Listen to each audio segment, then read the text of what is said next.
What up, dudes? It's Gaz, and welcome back to the WARFRAME video. So we got a bit of a news video today. We got a new Borrow Prime mod. That's not a Bane mod for some reason. And we also got a massive Prime Resurgence announcement. Been wondering why that Resurgence announcement has been coming out every couple of weeks? Well, we have the info today, and it's a doozy. So before we get into it, make sure to sub to this channel. We do daily WARFRAME video uploads. Also hit the like button as well. Hitting that like button lets more people see this video, and I really appreciate all the support lately, guys. Really means a lot. I'll also be live after this video goes up on the live stream channel. We'll be doing some new Whispers in the Wall stuff, preparing for new videos coming out tomorrow and going forward. Really appreciate it again, like I said, guys. All right, let's get right into it. So we'll be covering the new Borrow mod and the Prime Resurgence announcement, and let's get right into the first item, the Borrow Katir mod. So he's on the Earth Relay. And the new mod, I thought it would be the Bane mod, but we have the new Primed Redirection mod. So it gives you massive shield capacity increase, and it's give you a lot of shield. 16 mod drain for that. So if you like to play Hildren, etc., this will be basically Hildren has wanted this basically. So and there's no Umbral redirection; it's Primed Redirection. So 180% mod capacity or 180% shield capacity. And 16 mod drain for that. As far as the rest of items he has Prime Smite Corpus, which is for melees. If you use the Serrata and it's Force Toxin proc on Corpus, you do want this because it will make it where they die really, really hard. And as far as the other mod that he has Prime Expel Corrupted, that's for pistols, so that could be good for, corrupted missions, I guess, if you're using something like the Grimoire or a Dual Toxist or whatever. He's also got Prime Fulmination. Now, I have been using this on my Grimoire alt-fire like utility builds. This will make the Grimoire's alt-fire like 8.6 meter radius or like range, and that can make it hitting more enemies to get those power strength buffs or those like duration buffs a lot easier. So I would recommend you pick up this one for sure. So as far as like the priority list on these Prime mods, if you want to get the new one, you probably should get this new Prime Redirection. But I also do think that this Prime Fulmination is very important too, as is Smite Corpus if you are planning to do a level 10,000 Corpus mission. Combo Killer and Split Flights are not as important, although Split Flights can be fun on some weapons. As far as the rest of his items, we got Cosmetics right here. So if these look good to you, then go ahead and pick them up. And we also have weapons. We have the Quanta Vandal. This thing's pretty good. It has a lot of status chance and a lot of electric damage. You can just stack electric procs like crazy with this thing. Used to be one of my favorite weapons in the entire game. Not as much anymore. It's also got a cube launcher secondary shot that is a exploding cube. So very fun there. You can spam the cubes too. Mara Detron. Did you know, fun fact, this is the first weapon that Borrow Katir ever brought. Back in like 2016. The Mara Detron was the item that one of the first items he brought back then. And yeah, the stats can definitely attest for that. We have 8% crit chance and a 1.5 multiplier in 2023. So it's definitely just mastery fodder. We even got a Tenant Detron to beat this out nowadays. So yeah, just a collector's item mastery fodder. Go ahead and pick it up for mastery. And the Prisma Dual Decurion. Did you know that they buffed the heavy Arcwing gun versions of Arcwing guns in the Abyss or in the Whispers of the Wall update? So if you call these down in mission now, they have more damage than ever, and you also get 2,000 overguard just for using this in mission. So good stuff there. Still not really worth using over a primary, but they did try. They did buff the damage of these things. But I do think it's actually the mods that are the problem at this point now. And for miscellaneous stuff at the end, we got Lysat Prisma skin, Corrupted Bombard Spectre, and some other stuff too. So best items this week are definitely going to be the new mod, and then probably like another one of the Prime mods, and then you get your Mastery fodder after that, I guess. Or just get Mastery fodder first, and then get Prime mods after that. Because these Prime mods, they're going to be nice, but they're definitely not like needed. Like this one is just more utility for AoE pistols. So enough about Borrow. Let's get into the new Prime Resurgence announcement and how I'm a little bit annoyed by it. And honestly, you should probably be annoyed by it too if you've been paying attention to what these Resurgence are. So, yeah, they apparently are not going to be announcing the Resurgence in-game anymore. It's going to be on their forums. And here we... Get ready. This is a lot of info. Also, miniature flashbang warning. It's bright page. All right, the new Prime Resurgence announcement has been dropped on us today. And, yeah, I wasn't kidding with this. It's a doozy. We have about 4 Prime Resurgence here to go over.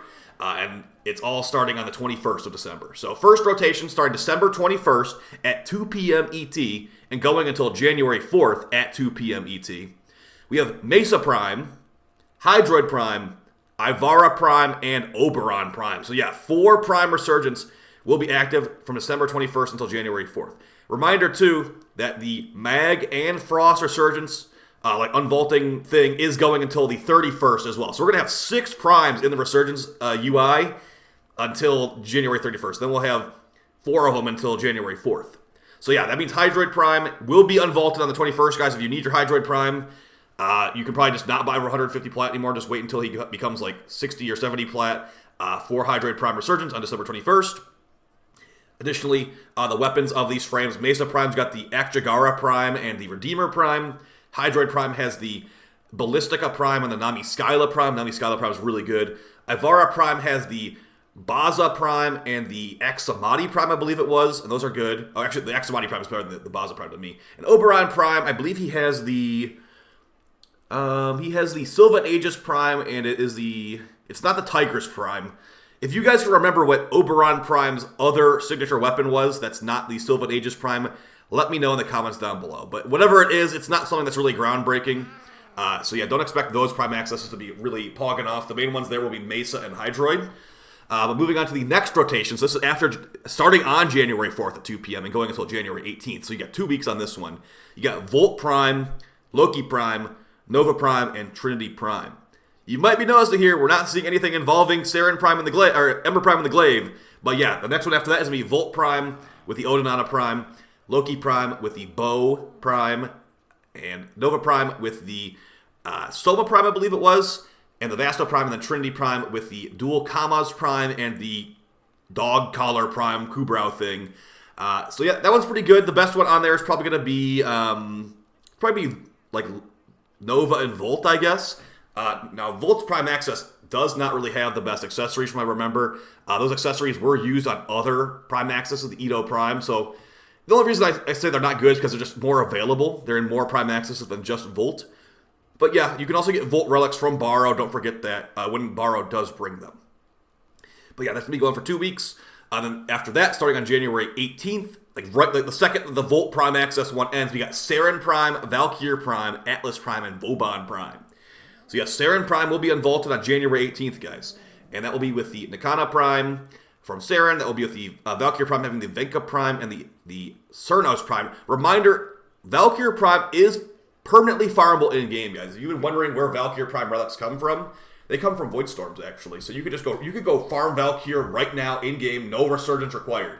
So whenever they do this, I kind of get like a question. It's like, why do we even bother resurging Valkyr? If you want to get her relics, you just go do Void Storms. So go to these missions right here. These can drop pseudo-unvaulted relics, and those can be Valkyr relics. They can be Nyx Prime relics. They can be a lot of stuff that are, you would think they would be vaulted, but they're actually not vaulted. They're pseudo-unvaulted.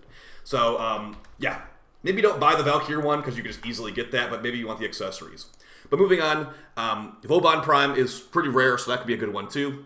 And then after February 1st, they are doing something interesting.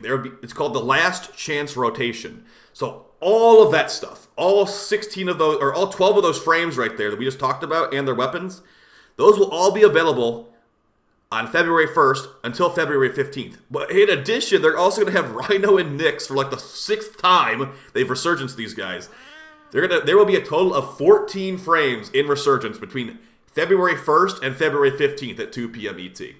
So this is a massive change compared to what we had before, where it was like, okay, every 2 weeks we'll announce the next 2 frames that will be Resurgence. They are just going like, they're doubling it up basically. They're saying, nah, 2 wasn't enough. 4 frames per Resurgence. And we're also telling you about these like 2-3 months in advance. So yeah, actually it's about exactly 2 months in advance from February 15th. So that's your Resurgence announcement. That's your Borrow. Let me know how you guys feel about this. Like I said, there is a big discrepancy here. There is no Glaive Prime. It is almost 3. It might actually be 3 years at this point that the Glaive Prime has not been unvaulted. So that's crazy. So that means no Glaive unvaulting until at least mid-February at the extremely earliest. So that is insane to me. Not that Ember Prime is super that expensive because she's not like her rework was okay, but in 2023 the rework isn't even holding up to like Garuda and Saren and all that. So I'm more focused on the Glaive Prime, and I'm seeing none of that here. So I guess more time to farm Aya, right? So yeah, maybe in March we'll get the Glaive Prime Resurgence.